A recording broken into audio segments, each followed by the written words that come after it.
C'est toujours un plaisir de vous savoir nombreux à l'écoute des programmes de Radio Bonne Nouvelle. Bienvenue au Focus sur la 97.9 FM stéréo. Bien sûr, Focus, c'est pour informer des populations d'ici et d'ailleurs sur un événement qui se prépare dans la cité capitale régionale de l'Ouest ou dans les environs. Bien sûr, Focus aujourd'hui s'intéresse bien sûr à une activité qui se tiendra le dimanche 16 août 2025 depuis Austin aux États-Unis par le couple prophétique du prophète Emmanuel Patrick et Armel Tonji sous le thème La religion. Ça sera à 14h heure du Cameroun ce jour-là en direct sur la page Facebook JC Gloire TV. Et puis où que vous soyez, en ville comme au village, vous pourrez suivre en direct donc ce programme. Et comme vous le savez, là où on se trouve aujourd'hui, avec un bon téléphone, un téléphone Android, avec une bonne connexion, on peut donc aller sur Facebook et passer l'adresse et le moment venu, suivre en direct un programme aussi important que celui-ci. Nous avons déjà été rejoints par un panel dans ce studio. Mais avant cela, que je vous présente l'équipe qui va conduire ce moment. Elvis Obassi à la partie technique, je suis à la présentation, lui Victor Sangali. Et nos invités, comme je le disais, composés du prophète apôtre Vidal Nkeng, qui nous vient de Bafoussam. Homme de Dieu, bienvenue et merci d'être là. Merci, monsieur le directeur, homme de Dieu Sangali. C'est toujours un réel plaisir, n'est-ce pas, de nous retrouver dans les locaux de Radio Bonne Nouvelle, la 97.9, fréquence du corps du Christ. C'est avec un grand plaisir. Merci de nous recevoir avec cet accueil chaleureux qui nous est toujours réservé. Il n'est pas seul, il est avec le prophète Patrick. Lui, il nous vient de Tchang. Après Bangante, il est maintenant du côté de Tchang. Sauf si je me trompe, en tout cas, il va nous le dire tout à l'heure. Homme de Dieu, bienvenue et merci d'être là. Bonjour, révérend directeur Louis Victor Sangali, et bonjour à tous les milliers d'auditeurs de la Radio Bonne Nouvelle qui nous écoutent ce matin. C'est effectivement vrai, après Bangante, c'est Tchang. Wow. Donc l'affectation entre la dernière, le dernier passage sur ces antennes et cet autre passage, il y a donc eu mutation. L'homme de Dieu est parti du Ndé pour la Ménois. Eh bien, tant mieux. Alors, une fois de plus, à tous les deux, bienvenue dans ce studio. Merci. Nous allons donc parler de cette grande activité du 16 août 2025. L'heure du Cameroun, ça sera 14h, c'est dimanche. Donc, ce dimanche 16 août 2025, dès 14h, en direct sur la page Facebook à l'adresse JC Gloire TV. Il s'agit d'un programme animé par un couple apostolique et prophétique, le prophète Emmanuel Patrick et Armel Tonji, sous le thème La religion. Qu'est-ce qu'on doit comprendre de ce programme? Je ne sais pas qui va prendre la parole, le prophète Patrick, qui certainement va commencer, et il sera suivi donc secondé par le prophète apôtre Vidal Nkeng. Voilà, merci révérend directeur Louis Victor Sangali de me passer la parole. Concernant ce message, c'est le Seigneur qui, sous inspiration du Saint-Esprit, n'est-ce pas, a voulu que son nom, le prophète Emmanuel Patrick Tonji, n'est-ce pas, nous donne un enseignement assez puissant sur la notion de la religion. Il est bien vrai que des messages foisonnent par-ci et par-là sur la toile et qui nous donnent davantage de saisie que plusieurs personnes, j'allais dire, n'est-ce pas, plusieurs prédicateurs n'ont pas encore saisi la puissance que révèle la parole de Dieu et peuvent à tort et à travers dire des choses qui ne peuvent pas soutenir devant le tribunal de Dieu. Donc il est très important que le peuple de Dieu puisse se connecter à ces enseignements pour davantage rester édifié. Nous avons des situations qui nous amènent à comprendre par la suite que plusieurs, n'est-ce pas, ont été enseignés par des personnes qui n'ont pas reçu le mandat d'enseigner. Parce que nous savons, il y a des personnes qui ont été mandatées pour être des Moïse, qui doivent enseigner des Josué, qui doivent guider des Josué. Nous avons des Élie qui doivent être, n'est-ce pas, des enseignants pour des Élisée. Nous avons des personnes qui ont reçu le manteau de Paul pour enseigner les Timothée, les Tite, les Philémon. Mais nous voyons aujourd'hui que la chose se passe autrement. Vous allez voir, n'est-ce pas, des Josué qui veulent prendre la place de Moïse. Mais Moïse ne sera jamais Josué et Josué ne prendra jamais la place de Moïse. Nous en voudrons pour preuve parce que nous pouvons dire déjà, lorsque un certain nombre de choses n'est pas perçu par certaines personnes qui devraient, n'est-ce pas, dans le respect de l'humilité, saisir ces choses, nous donne de comprendre que nous devons vraiment nous connecter à cet enseignement.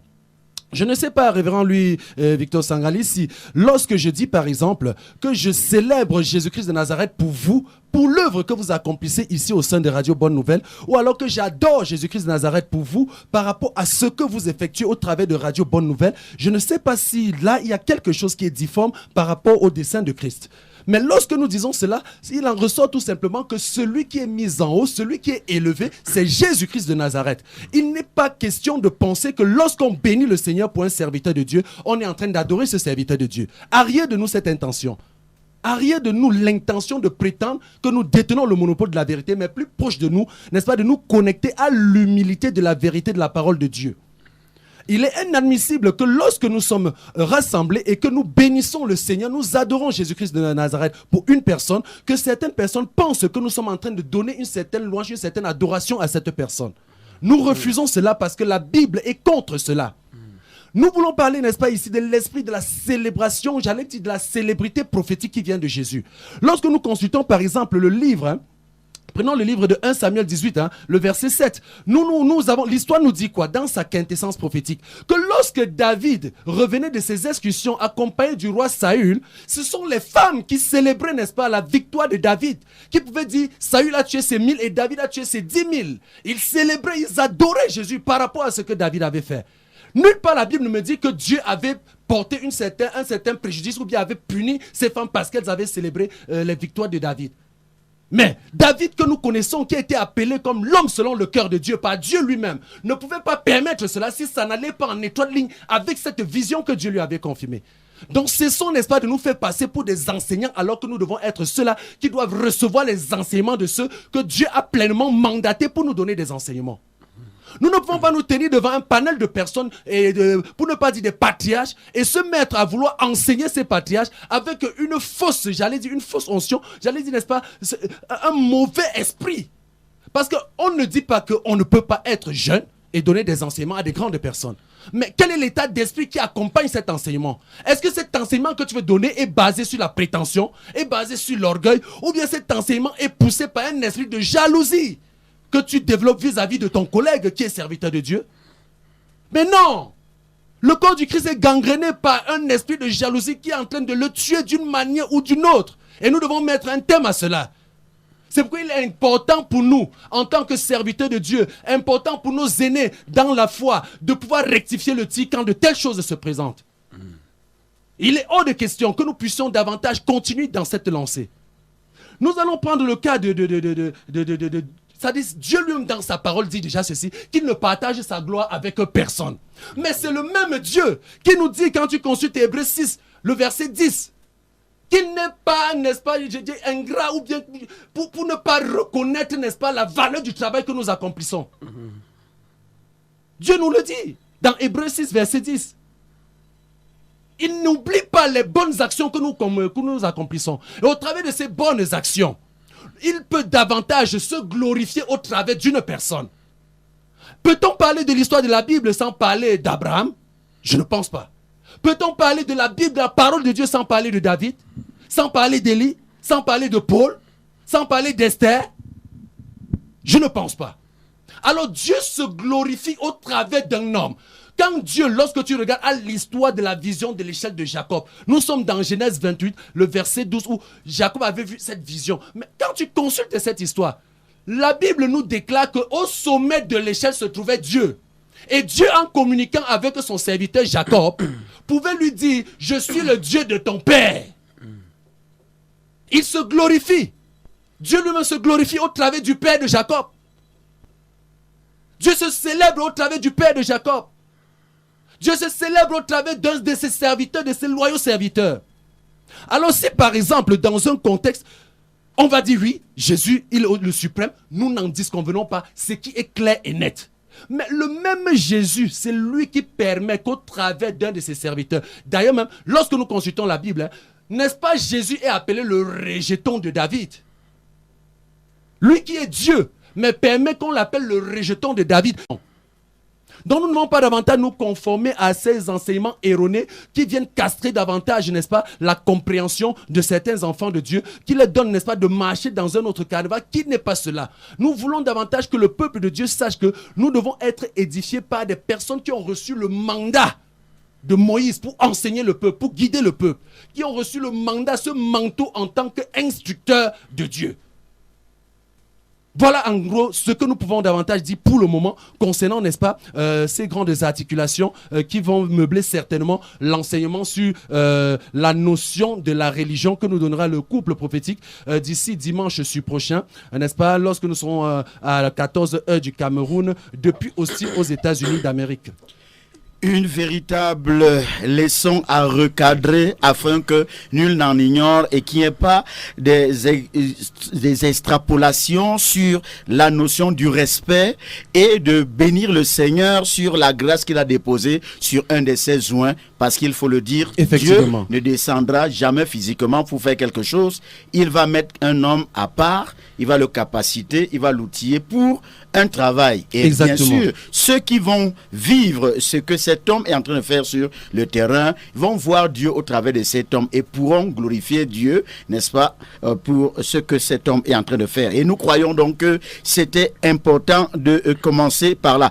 Alors, je sais pas, le prophète apôtre Vidal, tout ce que nous venons de suivre, nous comprenons donc qu'au départ, les choses allaient bien jusqu'à un niveau où on a commencé à s'égarer, comment on a commencé à juger d'une certaine manière, pas en tenant compte vraiment de ce qui se passe, de ce que Dieu attend, mais simplement en mettant la disgrâce sur ceux qui étaient porteurs de grâce. Tout à fait, homme de Dieu. Vous faites bien de donner cette brève analyse. Alors, cette notion de la religion, je ne saurais, n'est-ce pas, ancré dans le vif de la question que vous m'avez, de la réponse à la question dont vous m'avez soumise, sans toutefois parler de la notion de la relativité spirituelle. Oui. Parce qu'aujourd'hui, certains hommes de Dieu ne saisissant pas cette dimension, n'est-ce pas, de la notion de la relativité spirituelle, s'égare dans l'explication, plutôt dans l'enseignement de la parole de Dieu. Cette notion de la relativité spirituelle, telle qu'a défini notre Père, le prophète Emmanuel Patrick Tongi, c'est une perspective spirituelle qui nous permet de saisir Dieu, de voir et d'apercevoir Dieu dans son angle souverain.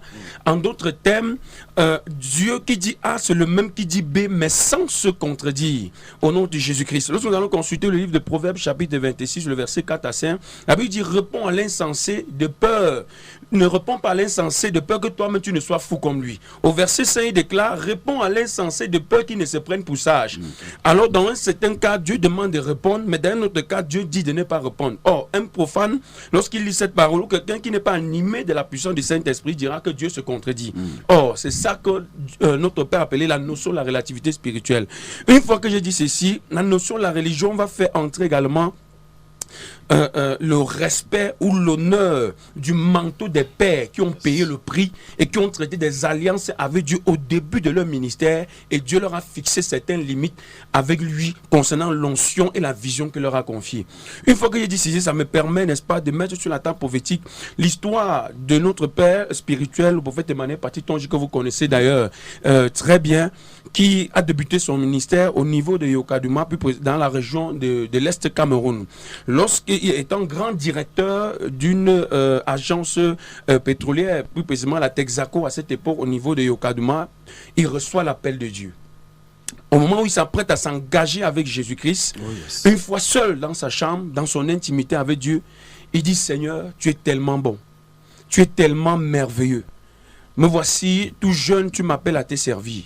Papa, si tu sais qu'un jour, je vais voler ta gloire, je te prie de m'enlever pendant qu'il est encore tôt. Seigneur, voici l'alliance que je vais traiter avec toi. Et le Seigneur lui dit: si tu vis pendant 3 ans, retiens que tu ne voleras jamais ma gloire. Alléluia. Et un fait prophétique se produit lorsqu'il sort de sa chambre et se rend au culte.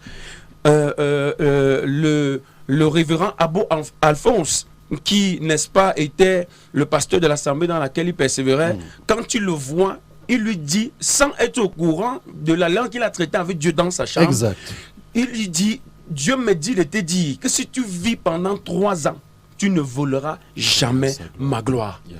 Et notre Père, à l'issue de ce témoignage, nous donne de comprendre, c'est pas parce que Dieu, et les 3 ans sont passés, Et le serviteur de Dieu est resté vivant. Ça fait bientôt près de 30 ans qu'il sert le Seigneur Jésus-Christ de Nazareth. Et notre Père nous disait, c'est pas parce que j'ai traité cette alliance avec Dieu ou le délai qu'il m'avait fixé, que si je ne vole pas sa gloire, je ne la volerai plus jamais, que je ne dois pas prendre les dispositions. Vérité. Je veille sur ma conduite, je veille sur mes voies, je veille sur mon enseignement, je veille sur mes actions, je veille sur mes paroles. Je sais la grâce que Dieu a déposée en moi, mais ce n'est pas parce qu'il y a cette grâce que je ne dois pas faire ce qui me revient à faire. Au nom de Jésus-Christ de Nazareth. Et ce témoignage me permet de mettre sur la table prophétique, homme de Dieu, le livre de 1 Corinthiens chapitre 9, le verset 1 à 3, où l'apôtre Paul dit, ne suis-je pas apôtre ? Ne suis-je pas libre? N'ai-je pas vu le Seigneur Jésus-Christ, notre Sauveur? Si pour d'autres je ne suis pas apôtre, retenez que pour vous, au moins je le suis. Yes. Parce que vous êtes mon œuvre dans le Seigneur. J'aime bien la parole, j'aime bien cette parole dans le livre, dans la Bible Parole de vie, qui déclare, vous êtes le résultat de mon travail dans le service de Jésus-Christ de Nazareth. Là est ma défense contre ceux qui m'accusent. Alors il y a certaines personnes qui s'élèvent contre les serviteurs de Dieu et disent des choses qu'ils ne peuvent pas soutenir devant le tribunal de Dieu, sans comprendre les enjeux du ministère qui encadre et de la vision qui encadre, n'est-ce pas, le manteau que portent ces hommes de Dieu. Je ne peux pas vous me partager un témoignage dernièrement concernant Radio Bonne Nouvelle. Certaines personnes viendront à l'aspect de ce qu'ils voient, se mettront à faire certaines critiques, mais sans connaître le prix que vous avez payé pour que cette radio soit sur pied. Exact. Ils ne connaissent pas l'alliance que vous avez traitée avec Dieu, les sacrifices, que ce soit spirituels, financiers ou matériels, que vous avez fait pour que cette radio soit sur pied. Alors une personne qui s'hasarde à porter atteinte à une œuvre instituée par Dieu, sans connaître l'alliance que vous avez traitée avec Dieu par rapport à ça, Dieu ne le laissera pas impuni, parce qu'il a touché à non seulement à son serviteur, mais une œuvre qui permet à plusieurs personnes sur l'étendue du territoire camerounais d'écouter la bonne nouvelle, d'être transformés et d'être changés par la puissance du Saint-Esprit. Lorsqu'on parle de la notion de paix, il ne s'agit pas seulement sur l'aspect spirituel. C'est vrai que l'aspect spirituel, c'est l'ossature, c'est le squelette de tout ce qui fait le fondement d'un enfant de Dieu, d'un père spirituel, mais ça va au-delà. Il y a l'aspect du prix payé sur le spirituel, le financier, le matériel. Je me rappelle, lorsque je m'apprêtais, n'est-ce pas, à me marier avec ma charmante épouse, par la grâce de Dieu, mon père spirituel n'a pas regardé si j'avais un père biologique ou une mère biologique ou une famille. Il a porté sur lui d'organiser mon mariage financièrement, matériellement. Mes plus beaux grands costumes premiers que je porte, c'est mon père spirituel qui me les offre. Et au-delà de ça, lorsque je donne ma vie au Seigneur Jésus-Christ, à un moment donné, les gènes de la rébellion étaient encore en moi. Je me suis opposé un jour à mon père parce qu'il avait acheté une brique de vin, il l'a mis à la maison, j'ai pris, j'ai bu. Lorsqu'il m'a parlé, je n'ai pas eu l'humilité de lui demander pardon. Il est allé se plaindre parce qu'il connaissait la maison du prophète Emmanuel en disant, voilà, depuis quand un chrétien boit l'alcool. Il est allé se plaindre. Et mon père spirituel, le prophète Emmanuel, m'appelle et me dit, m'as-tu déjà vu boire un jour l'alcool? Est-ce que c'est que moi je t'enseigne?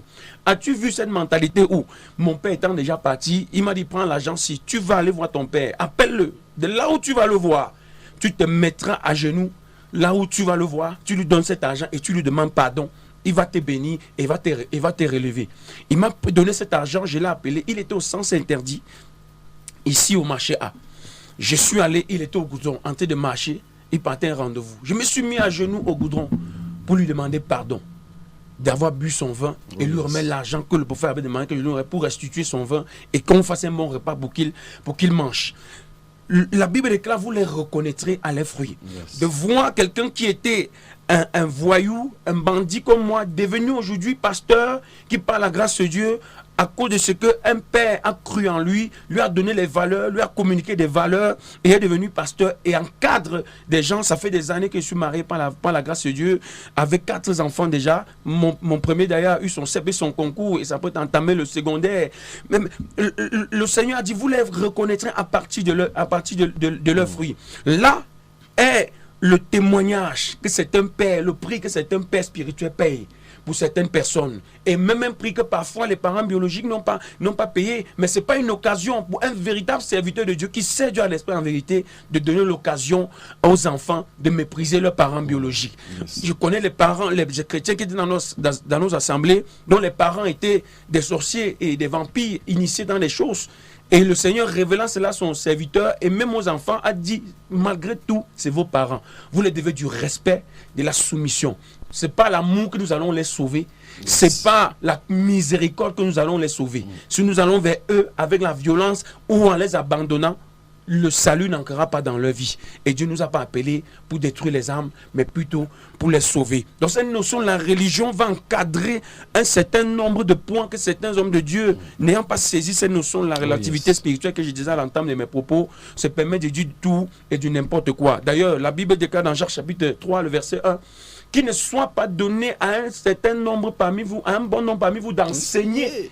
Parce qu'il revient à certains hommes de Dieu mandatés, parce que l'enseignement englobe un certain nombre de choses que si vous n'avez pas qualité, vous risquerez de détruire l'âme des brebis que Dieu vous a confiée.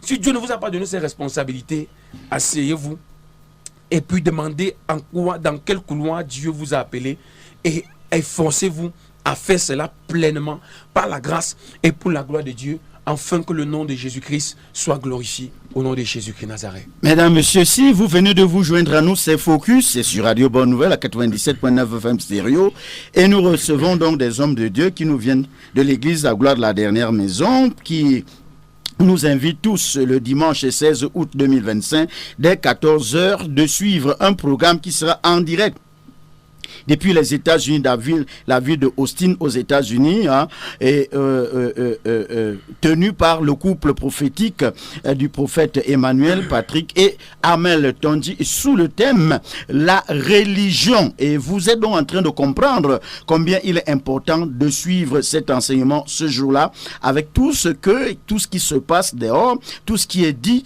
par parfois des personnes qui ne sont pas suffisamment équipées pour cela. Il est donc important de revenir aux fondamentaux, d'écouter ceux qui ont reçu mandat. Et ça sera sur l'adresse JC Gloire TV sur Facebook. Vous tapez tout simplement JC Gloire TV sur Facebook et vous serez en direct le 16 août, dimanche le 16 août, dès 14h. Vous serez en direct pour donc suivre.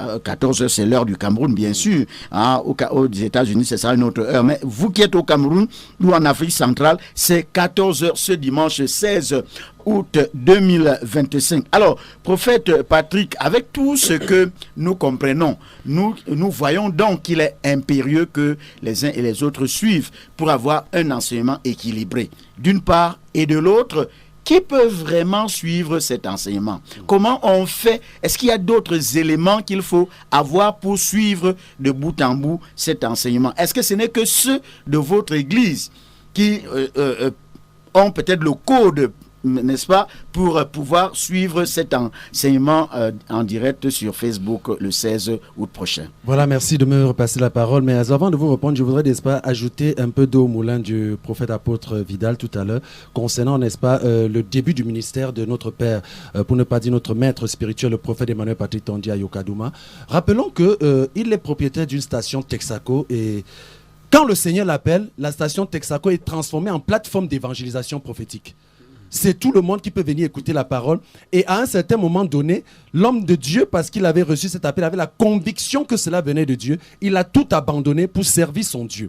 Et je voudrais davantage, au travers de cela, dire, lorsque nous parlions à l'entame de nos propos, de ces personnes qui n'arrivent pas à saisir, que lorsque nous disons que nous adorons Jésus pour le révérend directeur Louis-Victor Sangali, la gloire revient à Jésus. Nous voulons prendre, n'est-ce pas, le cas, n'est-ce pas, du publicain et du pharisien, parce que plusieurs personnes, n'est-ce pas, aiment, avec une fausse humilité, venir dire des choses qui ne peuvent pas soutenir, alors que derrière cela se cache un esprit de jalousie.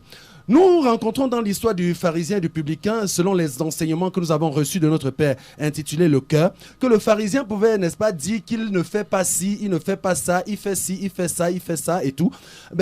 Là, le Seigneur ne nous dit pas que c'est faux ce qu'il disait, mais juste il ne fut pas approuvé parce que dans son cœur, il y avait un certain camouflage démoniaque, il y avait un orgueil, une certaine prétention. Or, le publicain qui avait reconnu sa misère, qui avait reconnu sa condition néfaste, fut celui qui avait été approuvé parce qu'il le faisait avec un cœur sincère. D'où notre Père nous a enseigné quelque chose au travers de cette pensée prophétique, que toute action qui ne vient pas d'un cœur pur est hypocrite.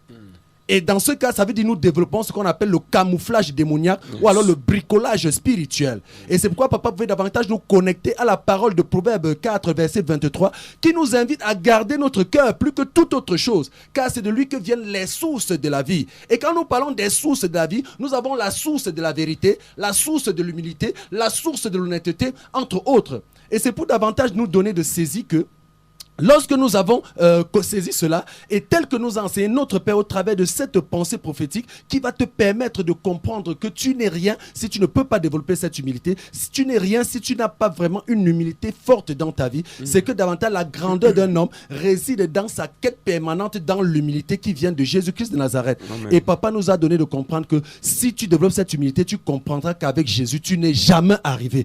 Donc c'est une quête permanente. Et nous voulons inviter les uns et les autres à comprendre que lorsque le Seigneur t'a mis dans un couloir, tu dois davantage, n'est-ce pas, rester dans ce couloir. Parce qu'au travers de l'enseignement sur les 4 piliers qui mènent à l'élévation pour la gloire de Dieu, nous avons le deuxième pilier qui est connaître sa feuille de route et l'exploiter à fond. Si ta feuille de route t'invite à demeurer dans le couloir de Josué, reste dans le couloir de Josué. Papa nous enseigne quelque chose dans un enseignement très fort qui est de suiveur à leader. Nous a donné de comprendre que Jésus-Christ de Nazareth était le suiveur des suiveurs parce qu'il marchait selon les orientations de son Père. Et au travers de cela, il était un grand leader. Tout de même, comme nous avons vu Josué à la suite de Moïse être un très bon suiveur, par la suite, lorsque Dieu lui a confié les rênes du peuple, il l'a très bien guidé. Si tu veux être un bon leader, sois un bon suiveur. Ne te lève jamais contre le Moïse que Dieu a établi pour te guider dans ce que tu as fait. Et c'est davantage dans cette voie que tu vas expérimenter les hauteurs par la grâce et pour la gloire de Dieu. Donc si aujourd'hui, je bénis le Seigneur pour lui, Victor Sangali, parce que j'ai une certaine connaissance de cet homme en acclamant fort et haut. Ce n'est pas que je méprise Jésus, mais bien au contraire, j'élève Jésus. Si on dit gloire au Dieu du prophète Emmanuel Patrick Tondi et que j'exulte en joie, ce n'est pas dire que j'adore le prophète Emmanuel Patrick Tondi, non. J'adore Jésus-Christ par son onction qui coule dans la vie de son serviteur. Et nous voulons rappeler qu'au sein de la vision gloire de la dernière maison, nous n'adorons pas un homme, mais nous adorons Jésus-Christ de Nazareth, à qui revient toute la gloire. Et pour vous répondre, c'est tout le monde qui peut assister à ce direct. Que tu sois chrétien, que tu ne sois pas de la vision gloire de la dernière maison, quelle que soit ta conviction, tu es invité à écouter, à prendre, n'est-ce pas, direct, apparence par rapport à ce direct le 16. Tout simplement en tapant dans le moteur de recherche sur Facebook JC Gloire TV et hop, tu es connecté à partir de 14h du Cameroun, 8h des États-Unis. Le direct va débuter et ce sera un moment, n'est-ce pas, pour davantage briser le carcan du camouflage que certains, n'est-ce pas, peuvent davantage revêtir pour enseigner d'autres, ou alors nous libérer du joug, de la non-connaissance de la parole de Dieu ou de l'embrigadement que nous avons subi par certaines personnes qui n'ont pas reçu le mandat de nous donner certains enseignements au nom de Jésus. Alors, c'est terminé cet entretien, vous savez, on parle tellement bien, finalement on ne voit pas le temps passer, mais le temps qui nous est imparti est parti. Merci une fois de plus d'être venu nous inviter le 16 août prochain dès 14h pour suivre cet enseignement depuis les États-Unis. 14h, c'est l'heure locale, l'heure du Cameroun, l'heure de l'Afrique centrale, sur Facebook. Dès que vous avez votre téléphone, vous mettez des mégas, vous avez un téléphone Android, vous mettez des mégas, vous allez donc sur Facebook et vous tapez JC Gloire TV, c'est l'adresse et vous serez donc connectés. Alors, nous recevions, n'est-ce pas, des hommes de Dieu qui nous viennent de l'église La Gloire de la Dernière Maison, qui viennent donc nous inviter parce que le couple prophétique du prophète Emmanuel Patrick et Amel Tondi va donc dérouler un enseignement sur le thème la religion. Alors, vous êtes invités, mesdames, messieurs, préparez-vous, vous, peuple de Dieu, pour suivre en direct ce dimanche 16 août 2025. Une fois de plus, ça ne sera pas la dernière fois, je l'espère, que vous passez par ici. Non, pas du tout, homme de Dieu. Ça sera toujours, ça ne pourra pas être la dernière fois. Nous serons toujours invités dans cette radio. Et permettez-moi de laisser, n'est-ce pas, ce petit cadeau au peuple de Dieu, tiré de Exode chapitre 3, le verset 15, où Dieu dit « Je suis le Dieu d'Abraham, le Dieu d'Isaac, le Dieu de Jacob. Tel est mon nom pour l'éternité, tel est mon nom de génération en génération. » au nom de Jésus-Christ de Nazareth. On dit tout simplement Amen. Elvis Obassi était à la partie technique. J'étais à la présentation, Louis-Victor Sangali. Je vous recommande la suite de nos programmes. Shalom et retrouvons-nous en direct sur Facebook JC Gloire TV le 16 août 2025 dès 14h pour suivre cet enseignement sous le thème La religion. Shalom.